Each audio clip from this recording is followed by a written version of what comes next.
Nous avons lu un texte ensemble. Dans Jean chapitre 9, le verset 1 jusqu'au verset 7. Alléluia.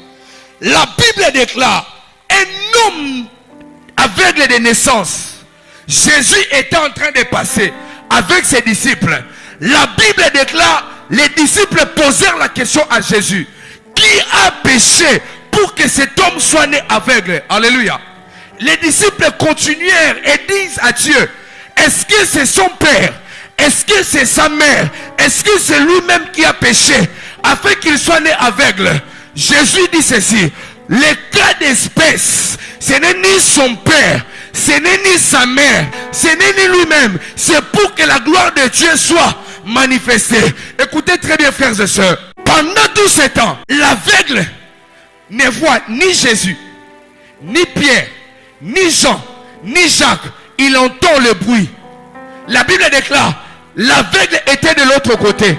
Jésus était de l'autre côté. Il a parlé avec ses disciples.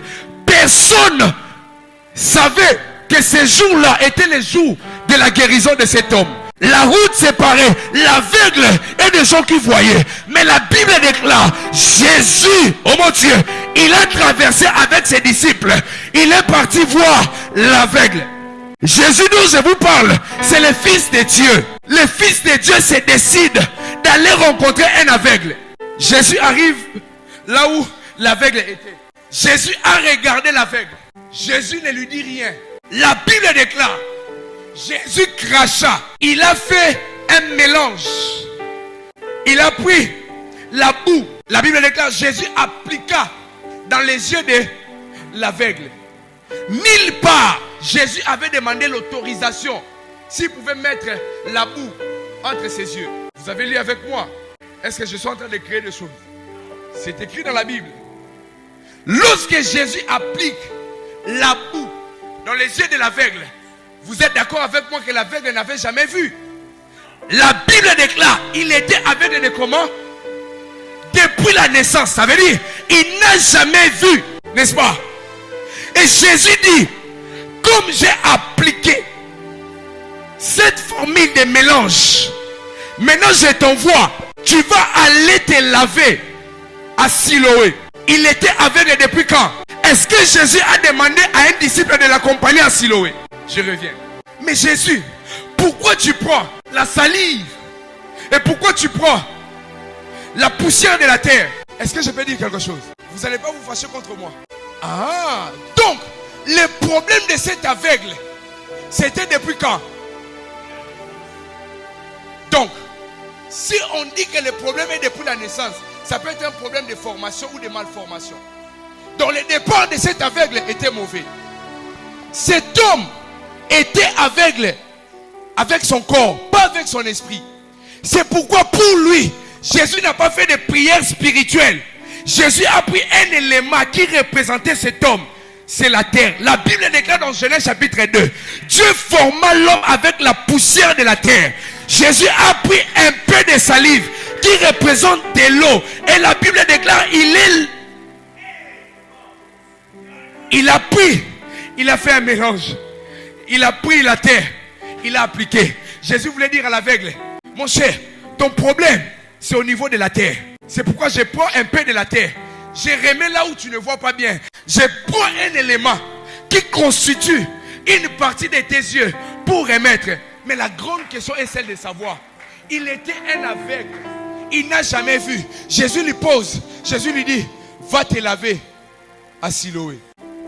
Il n'a jamais vu. Je te parle d'un aveugle depuis sa naissance. Il n'a jamais vu. Il ne connaît même pas la route. Mais Jésus lui dit, va te laver à Siloé. Alors vous pouvez comprendre avec moi. Peut-être il avait déjà entendu parler de Siloé. Mais il ne connaissait pas. Il n'avait jamais vu Siloé. Mais c'est méchant de la part de Jésus.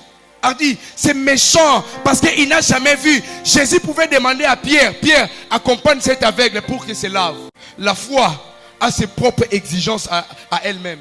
Lorsque l'aveugle a entendu que Jésus lui disait, va te laver à Siloé, il n'a pas douté. Il n'a pas montré l'incrédulité. Il n'avait jamais vu Jésus. Il n'avait jamais entendu parler de quelqu'un qui était aveugle et pouvait voir. Mais quand il a entendu, la Bible déclare, il partit à Siloé. Je ne sais pas où s'est trouvé Siloé. L'aveugle était ici. Siloé était de l'autre côté. Vous voulez que je vous dise une chose? La foi connaît les chemins. La foi maîtrise les chemins. Si vous êtes un homme de foi, vous connaissez déjà les chemins. Siloé était là-bas. Lui, il est aveugle ici.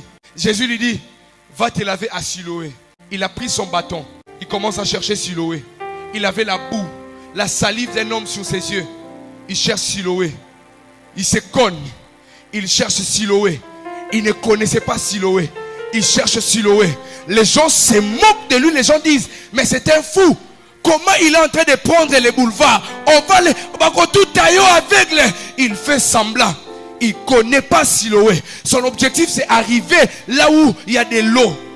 Il ne connaît pas Siloé. Il avance. Il avance. Et il arrive. Certainement, lorsqu'il est arrivé, il a posé la question. Banamai, Siloé n'est pas. Même si oui, il arrive devant Siloé. Jusque-là, ce n'est pas ses pieds, ni la connaissance qui l'a conduit à Siloé. C'est la foi. Il arrive devant Siloé. Il touche que le sable. Et quelqu'un lui dit, tu es un aventurier. Regarde à gauche. De l'eau est à côté. Il ne sait même pas où est gauche. Où se trouve droite. Il cherche. À un moment, il a touché de l'eau. Il a dit, oui, c'est ça mon Siloé. Il appliqua de l'eau sur son visage. La Bible est claire. Il est rentré. Lorsqu'il est rentré, on a dit qu'il est devenu comment? Il était parti croyant. Lorsqu'il est revenu comment? Comment il est devenu? Il est revenu voyant. Parce que il a cru. La femme à la perte de sang s'est retrouvée dans une situation où il y avait beaucoup de personnes. Elle ne savait pas où se trouvait Jésus. Elle avait juste besoin de toucher le pont de son vêtement pour qu'elle soit guérie. Mais cette femme ne connaissait pas Jésus. La Bible déclare, beaucoup de gens étaient là. La femme, elle a cherché par la foi. Elle a esquivé Pierre. Elle a esquivé Judas. Par la foi, elle a localisé Jésus. Elle a touché les ponts de son vêtement. La Bible déclare, et le sang cessa de couler. Jésus posa la question, qui m'a touché? Pierre, Anelka a regardé Jésus, il a dit, maître, il y a une foule. Tu poses la question, qui t'a touché? Pierre n'avait pas compris la question. Pierre pensait que Jésus posait la question pour savoir qui l'avait cogné. Mais Jésus posait la question pour savoir qui l'avait touché. Alors que Jésus marchait, il y avait l'empressement des gens. Les gens le cognaient. Les gens ne le touchaient pas.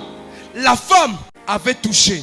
C'est pourquoi il a posé la question. Pierre, je ne cherche pas celui qui m'a cogné, mais celui qui m'a, avec foi. Si on touche Jésus, l'hémorragie de ses problèmes va s'arrêter. Et la foi exceptionnelle pour toucher Jésus, c'est la foi. Et cette foi s'exprime par ta prière. Où sont les hommes de la prière? Les gens qui peuvent s'oublier. Les gens qui peuvent dégager les chaises devant leur chemin pour parler à Dieu. Rien ne pourra changer si aujourd'hui on ne change pas notre manière de prier. Ce soir, c'est une soirée des assoiffés. Donne-moi les fonds que j'aime quand je conduis la prière. Juste ça.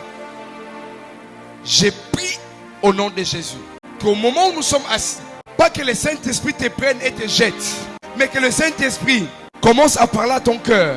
Mets à nouveau des mots afin que tu commences à parler à Dieu dans une dimension de foi comme tu n'as jamais expérimenté.